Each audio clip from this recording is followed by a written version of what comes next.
Hello, welcome to this presentation on infographics, understanding and building them. Before we talk about infographics, I want you guys to look at one and really think about it.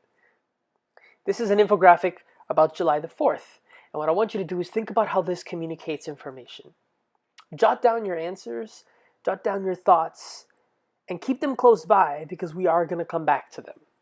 I'll be quiet for a moment and let you really look at this and really think about how this is communicating information.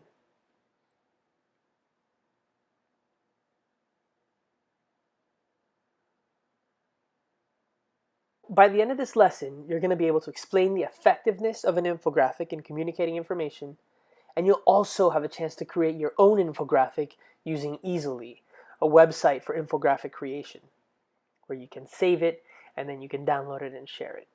So let's think about communication for a moment. If you want to communicate effectively in a short amount of time or space, what do you need? Think about PowerPoint, think about movie trailers, and think about poetry. Think about how they use words and imagery. You can click the link over the word trailers and it'll take you to a movie trailer to get your mind going and to really have you thinking about this. Now, let's go ahead and return to the infographic. First thing you notice is that the text is easy to read.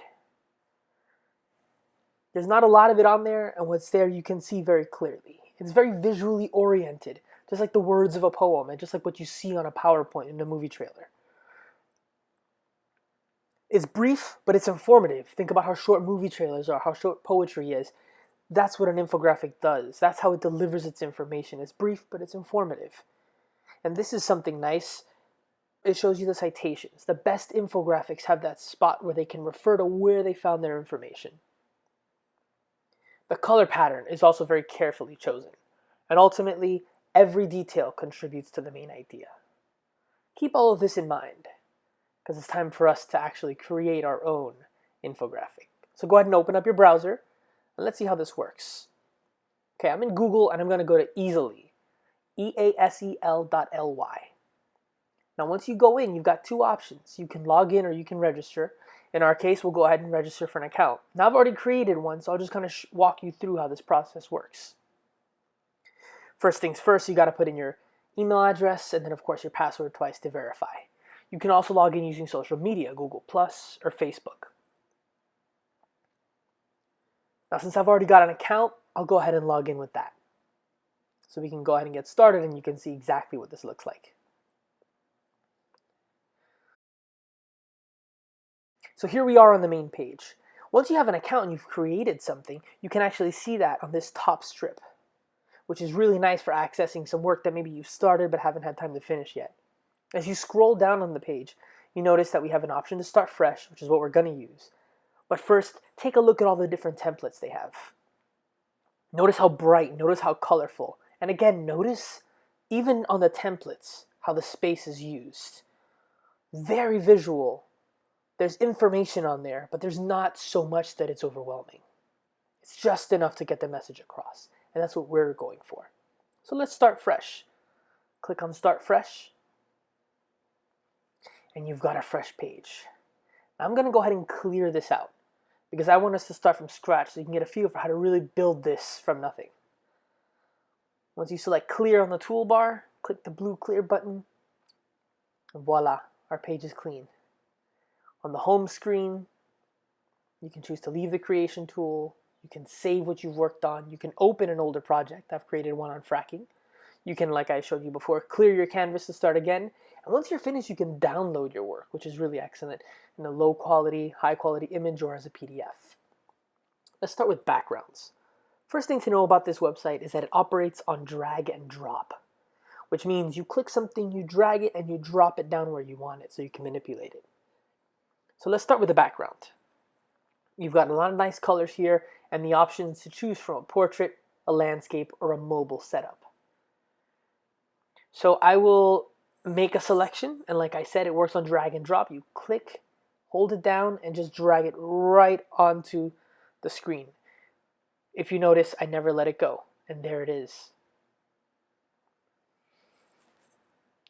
Let's add some text now. Adding text is, of course, a very important step because we need to have this information on here somehow, right?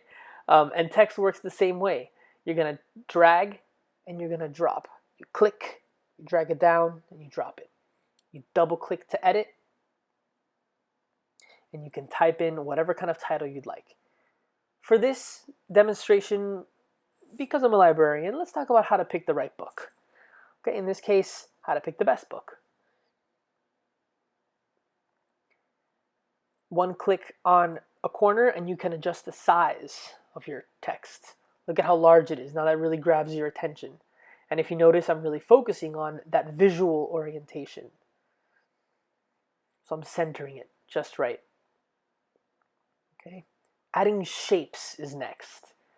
Of course, we want to use images and we want to use things that are bright, but we want to keep our images kind of simple. So if we're talking about picking the best book, we've always got options. So I like these arrows in our shapes because you can go in one of many directions.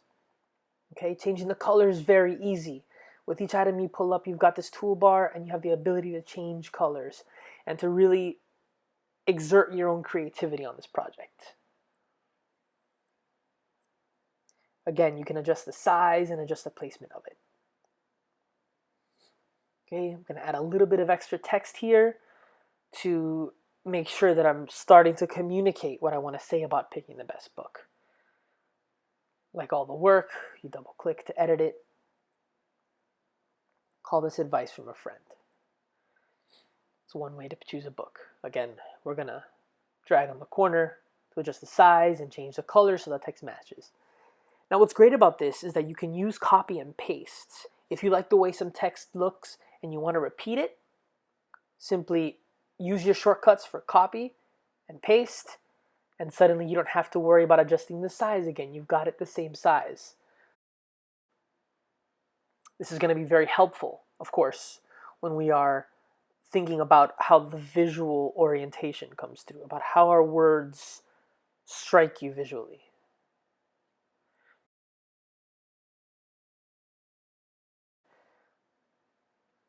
Let's talk about changing direction. If you don't like the direction something is facing, you can change that.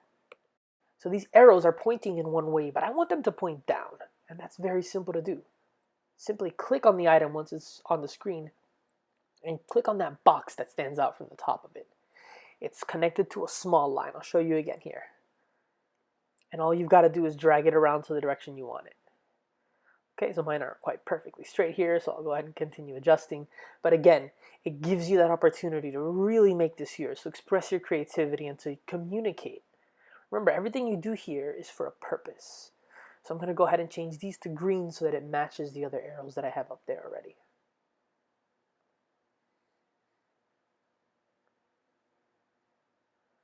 At this point, we'll add a little more text.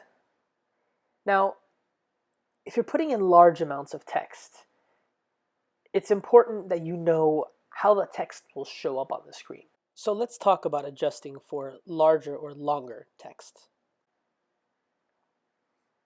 In this case, I'm going to type out a sentence that's a bit longer than what we have above.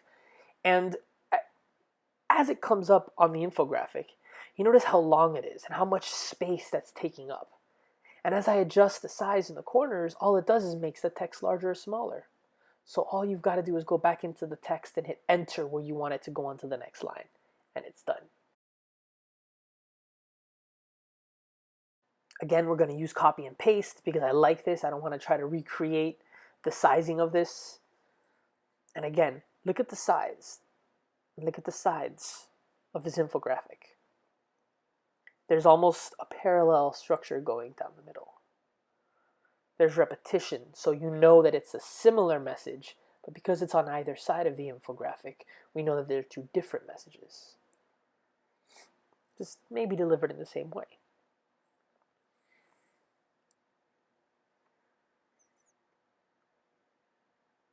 Okay, we've got a bunch of different options for shapes, and these are things that you can play around with on your own, but for now, here's some additional work that I've done to this so you can really see exactly where my infographic is headed. I want to add a banner next. When we're talking about banners, banners really help emphasize your text and really help show something that you want to draw the eye to. Banners work the same way. You go into objects, you select the one you like, you drag and drop right down. Now the problem here, of course, is that the banner is in front of our text. Okay, I want to adjust it first to the size that I want it. So let's make sure that it covers the text perfectly. Maybe get it a little larger. And then you've got these buttons between opacity and these icons for deleting and locking and so forth that allow you to move images to the front or to the back. So after some work, here's what I've come up with. I've changed the background, I've added some more text, but I've kept that look. Saving your work, as with anything, is very important. Let's go up to that top black toolbar and find where it says save. Okay, we'll name it. Name it something that you'll remember, but of course, like we saw in that main menu at the beginning, you can see each infographic. So the name isn't as important as in other files, but it's going to be important when you're saving it and showing it to others. Okay, so now that I've saved my work, let's go ahead and check and make sure. I click the save box again. I hold my cursor over the time so that I know that I've saved it correctly.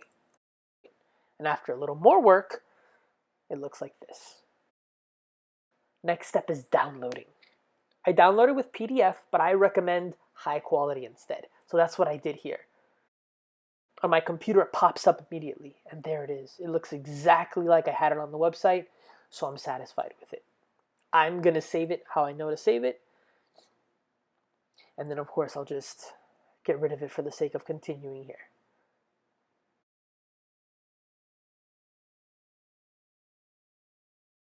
To make sure it's exactly like I want it, I'm actually going to open up an older infographic. So I'll go to Open, and I'll open up my fracking infographic.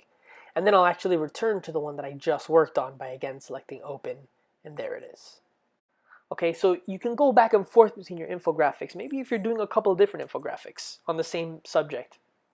So you can share information back and forth, or you can edit your older work. As with anything, let's end by logging out.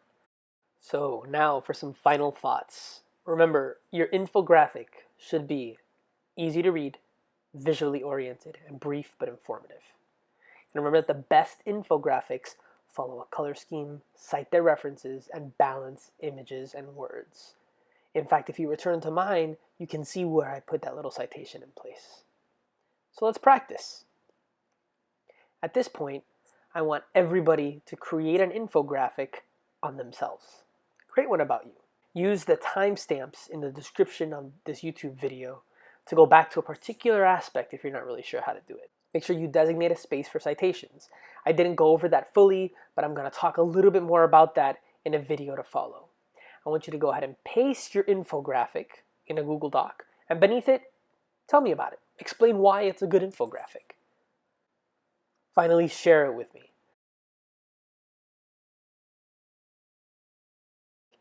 So for the next step, I know you guys have been studying fracking in social studies and science. So I want you to go into the comments of this YouTube video, and I want you to plan out an infographic to present your opinion on the debate. The comment thread is a great space to share your ideas with classmates and get feedback before you actually create it. Use my Jog the Web for some good resources if you want to get started. The next video in this series is going to be about how to cite on an infographic, so be on the lookout. Until next time, this is Mr. Graña signing off.